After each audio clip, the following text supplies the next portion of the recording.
Ketua DPR RI Puan Maharani menyatakan pihaknya tidak akan tergesa-gesa dan masih harus banyak mendengar masukan dari publik sebelum mengesahkan RUU Perampasan Aset menjadi undang-undang. Sebelumnya Presiden Prabowo menyampaikan dukungannya untuk mempercepat pembahasan dan pengesahan RUU Perampasan Aset.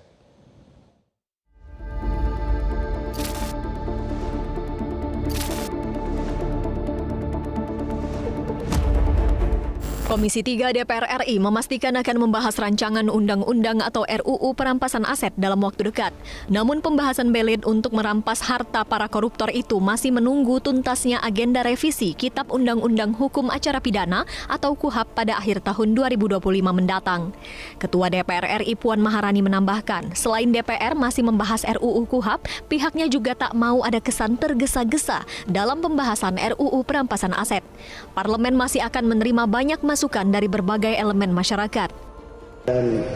Terkait perampasan aset dan KUHAP, pertama memang sesuai dengan mekanismenya kita akan membahas KUHAP dulu. Namun ya kita awalnya tidak akan tergesa-gesa, kita akan mendapatkan masukan dari seluruh elemen masyarakat dulu sesuai dengan mekanismenya. Bagaimana, apa masukannya, apa pendapatnya dari seluruh elemen masyarakat. Setelah itu baru kita akan masuk ke perampasan aset. Nah, bagaimana selanjutnya yaitu juga kita akan minta masukan, pandangan dari seluruhnya, karena kalau tergesa-gesa nanti tidak akan sesuai dengan aturan yang ada dan kemudian tidak sesuai dengan mekanisme yang ada, itu akan rawan. Pada Kamis pagi 1 Mei lalu, Presiden Prabowo Subianto menyampaikan dukungannya untuk mempercepat pembahasan dan pengesahan RUU Perampasan Aset. Kehadiran belit ini disebut sebagai bentuk komitmen pemerintah dalam pemberantasan tindak pidana korupsi di Indonesia. Presiden Prabowo juga menekankan bahwa tidak boleh ada kompromi terhadap pelaku korupsi yang enggan mengembalikan hasil kejahatannya. Saudara-saudara, dalam rangka juga pemberantasan korupsi, saya mendukung undang-undang perampasan aset. Saya mendukung. Enak aja, udah nyolong, nggak mau kembalikan aset, gue tarik aja deh itu. Setuju? Bagaimana kita teruskan? Kita teruskan perlawanan terhadap koruptor.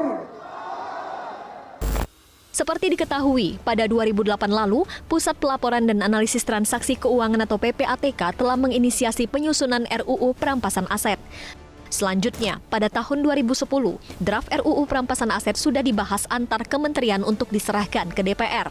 Perkembangan terakhir, RUU Perampasan Aset gagal masuk ke dalam program legislasi nasional atau prolegnas prioritas tahun 2025. Padahal, pada tahun 2023 dan 2024, RUU Perampasan Aset berhasil masuk prolegnas prioritas namun tidak kunjung dibahas DPR RI. Sementara pembahasan revisi KUHAP masih bergulir di Komisi 3 DPR dan harus dituntaskan sebelum 2025 berakhir karena menyesuaikan KUHAP nasional yang bakal berlaku pada tahun 2025 ini. DPR RI dan pemimpin-pemimpin yang ada di Indonesia. Kita sudah melihat bagaimana situasi sudah sangat genting. Korban-korban berjatuhan dari mulai para pahlawan-pahlawan demokrasi yang ingin menyampaikan aspirasinya, dan juga dari pihak aparat-aparat yang sedang bertugas, mereka pun juga banyak yang sudah terluka. Sampai kapan kalian mau menyaksikan adu domba dari bangsa Indonesia sendiri antara masyarakat dan aparat-aparat yang sedang bertugas? Sampai kapan kalian mau diam dan lambat dalam bertindak sehingga tidak bisa membendung amarah dari masyarakat? Kita nggak pernah tahu apakah benar yang membuat keributan itu adalah masyarakat yang benar-benar tulus atau ada provokator-provokator dari pihak-pihak yang akan mengambil kepentingan. Jadi, selesaikan masalah ini sekarang. Menyelesaikan masalah ini bukan dengan menyakiti satu sama lain antara pendemo ataupun dengan polisi.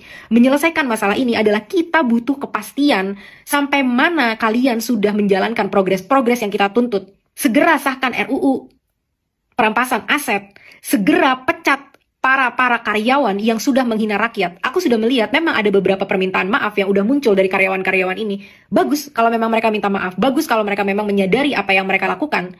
Tapi impact dari perbuatannya itu sudah membuat kerugian yang sangat besar kepada masyarakat.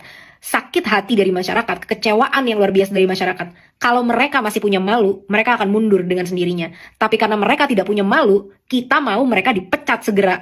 Apa yang susah untuk dilakukan ini? Apa yang menghentikan kalian dari melakukan ini? Berikan tuntutan-tuntutan kita, laksanakan tuntutan kita segera sehingga masyarakat bisa tereda amarahnya dari semua ini dan kita bisa menyelesaikan ini secara demokrasi yang baik. Apalagi yang sedang kalian tunggu?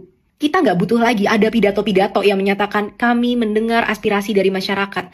Kami minta maaf atas kelalaian yang terjadi. Kita nggak butuh kata-kata kosong, kita butuh aksi.